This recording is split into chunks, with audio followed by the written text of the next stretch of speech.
persoalan tentang niat ya. Saya berikan langsung satu kitab karangan Imam Asy-Syafi'i namanya jilid pertama halaman 161. Oke. Bismillah. Anda bertanya tentang posisi niat ada di mana? Itu bagus pertanyaannya.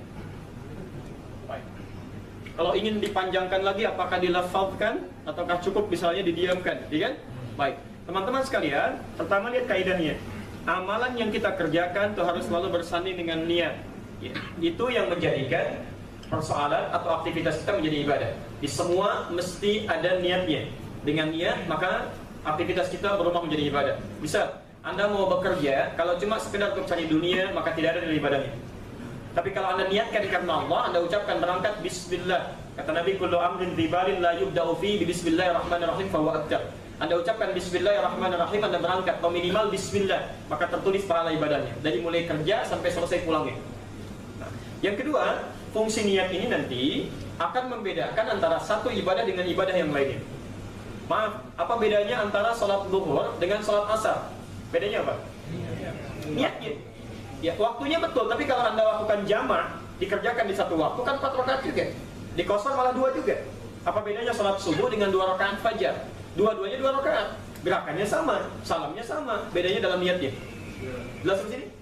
Baik, nah sekarang hadis riwayat Al-Bukhari nomor hadis yang pertama, innamal a'malu binniyat. Segala perbuatan kita bergantung pada niatnya. Sekarang kita tarik dalam sholat. Kalau kita ingin sholat, kapan kita kemudian menghadirkan niat ini? Kata Imam Asy-Syafi'i, an-niyatu muqtarinan bit takbir. Niat itu Anda hadirkan dalam hati Anda bersamaan dengan takbir.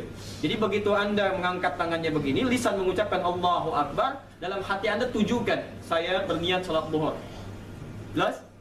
Subuh misalnya, Anda angkat begini, ucapkan kalimatnya muqtarinan bit takbir. Anda angkat seperti ini, Anda ucapkan dalam lisan Anda Allahu Akbar, maka dalam hati Anda tujukan, ya, saya niat salat subuh, saya niat salat asar, saya niat salat maghrib. Jadi kata Imam Asy-Syafi'i, pelan-pelan ini bukan kata saya ya, saya menerjemahkan kata Imam Asy-Syafi'i. Pertama, an-niyatu mahalluhal qalbu.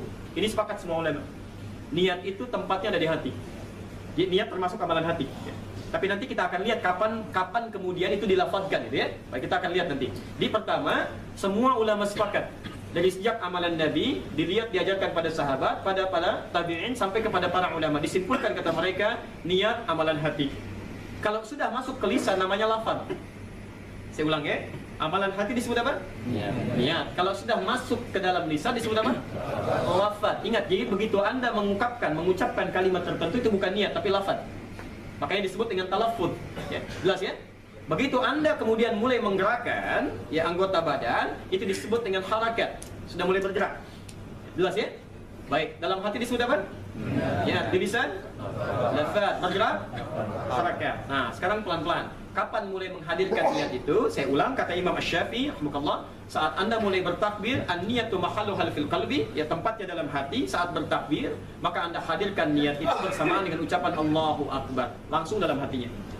Baik, teman-teman perhatikan. Menggunakan bahasa apa? Bahasa kita. Karena itu amalan hati, nggak perlu dilafadzkan. Karena itu orang Arab mengatakan ketika dia mulai berniat, dia angkat tangannya, dia ucapkan Allahu Akbar. Orang Arab mengatakan usolli fardhu dhuhri. Saya berniat untuk zuhur. Usolli fardhu asri. Saya berniat untuk asar. Saking mudahnya kalimat ini, karena itu tidak ada kalimat khusus dari Nabi. Silahkan cek. Jangan datangkan hadis yang sahih. Hadis palsu aja datangkan misalnya. Atau cari yang paling Anda temukan satu hadis saja, tidak akan pernah Anda temukan bahasa niat dari Nabi karena memang itu jelas gambarannya. Saking jelasnya tidak perlu diterangkan kembali ya. Jelas sampai sini? Baik, ini gambaran yang pertama. Anda angkat, ucapkan Allahu Akbar, hadirkan dalam hati. Ini maksudnya sholat A, sholat B, dan seterusnya. Baik teman-teman, kapan kemudian ada petunjuk dan kemudian mulai diamalkan ketika orang mulai sholat, tiba-tiba dia lafadzkan niatnya. Dia keluarkan menjadi lafadz, tidak hanya niat yang ada dalam hatinya. Baik, ini pertama kali terjadi dalam masanya turunan Asy-Syafi'iyah. Ya, Asy-Syafi'iyah itu bukan Imam Asy-Syafi'i tapi pengikut Imam Asy-Syafi'i. Ya, pengikut Imam Asy-Syafi'i. Disebutkan bahwa kata kelompok Asy-Syafi'iyah, Imam An-Nawawi menyampaikan dalam kitabnya Al-Majmu'. Jadi kitab An-Nawawi namanya Al-Majmu' halaman 235. Juz yang ketiga. An-Nawawi yang ngarang Al-Arba'in 40 hadis, gitu kan? Menulis Riyadhus Shalihin 1896 hadis, beliau mengarang kitab Al-Majmu'. Ya. Juz yang ketiga halaman 235. Baik. Pelan-pelan beliau mengutip di situ pendapat Imam Ar-Rafi'i bahwa ada sebagian dari pengikut Imam Asy-Syafi'i keliru memahami lafaz ungkapan Imam Asy-Syafi'i, pelan-pelan, keliru memahami lafaz ungkapan Imam Asy-Syafi'i ketika menerangkan tentang niat. Ya. Beliau menyampaikan, perhatikan, Imam Asy-Syafi'i menyampaikan, adapun niat dan lafaz dalam haji dan umrah itu harus dilafazkan. Ingat, niat dan lafaz dalam haji dan umrah. Jadi ketika Anda mau haji, Anda mau umrah, Anda lafazkan itu, keluarkan untuk menguatkan niat yang ada dalam hati. Pelan-pelan. Lalu sampai sini bisa labbaik Allahumma hajjan, labbaik Allahumma umratan. Makanya Nabi ketika berhaji dan umrah beliau lafazkan untuk menguatkan dalam hatinya. Ya. Tujza'u biha, dan itu sudah mendapatkan pahala. Itu sudah mendapatkan pahala. Kama kana fis shalah, sebagaimana dalam salat ketika itu dipraktekkan tanpa harus melafazkannya. Ya, kalimat kama kana fis shalah dalam keterangan ini maksudnya sebagaimana dalam salat niat dipraktekkan tanpa harus menghadirkannya, tapi dipahami berbeda oleh sebagian dari kalangan Asy-Syafi'i mengatakan bahwa sebagaimana dalam salat itu maksudnya disamakan boleh dengan haji dan umrah. Jadi mereka mengatakan boleh saat mulai bertakbir, akan bertakbir, ya, maaf, tangannya akan mulai diangkat, maka boleh hadirkan niatnya dengan mengucapkan ya apa yang ada dalam hatinya. Maka muncullah kalimat usolli fardhu dhuhri, usolli fardhu asri, usolli fardhu maghrib. Baik, dikomentari ini dengan beragam oleh para ulama. Apa di antara komentarnya? Pelan-pelan, Imam Malik ya, menyampaikan, kata beliau, ya, wa tukrahu dan dipandang makruh at-talaffuz bin niyyah, mengucapkan niat inda shalah, dalam keadaan salat.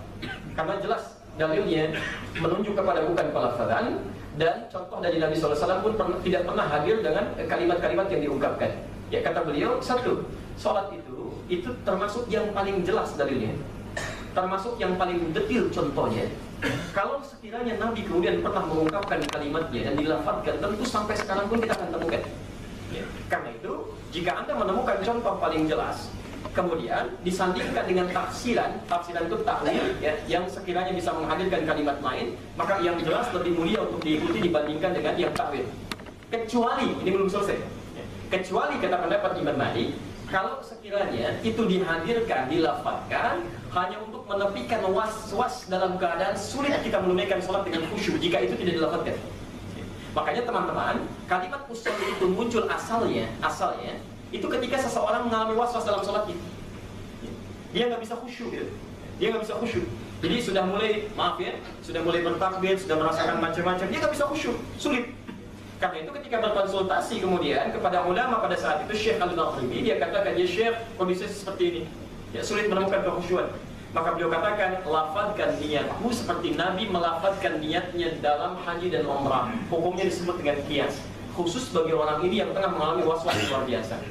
Maka ketika dia melafadzkan niatnya usolli fardhu dhuhri, misal ya 4 rakaat lillahi ta'ala, menunaikan salat zuhur 4 rakaat karena Allah menghadap ke arah kiblat lillahi ta'ala, dia takut ternyata berhasil, maka tersebarlah ini. Ya. Kata Syekh ini dilafadzkan, kemudian praktekkan dari sini dan menyebar, dari sini menyebar. Asalnya, mohon izin, asalnya hanya untuk orang ini saja dengan hukum yang khusus. Dengan hukum yang khusus. Nah ini seringkali lupa kalau ulama berpendapat, Anda mesti lihat ada yang hukumnya khusus, ada yang hukumnya luas. Nah ini hukum khusus dipraktekkan pada orang ini, tapi disebarkan maknanya sehingga menjadi menyebar. Ya, akhirnya apa? Orang yang tidak membutuhkan lafaz itu pun mengucapkan kembali. Dari sini kita ambil pendapat yang paling pertengahan. Kalau sekiranya sudah ada ketenangan dalam jiwa kita untuk memulai sholat, tidak perlu dilafadzkan. Karena lafaz itu bukan bagian dari niat, itu amalan lisan. Sedangkan Nabi SAW tidak pernah mencontohkan atau tidak memberikan dalil itu. Kecuali jika Anda berada pada situasi seperti tadi, sulit menemukan kekhusyuan di situ, maka sekiranya Anda boleh menghadirkan lafaz itu untuk meningkatkan kekhusyuan. Jelas sih? Ya. Wah, saya kira itu ya.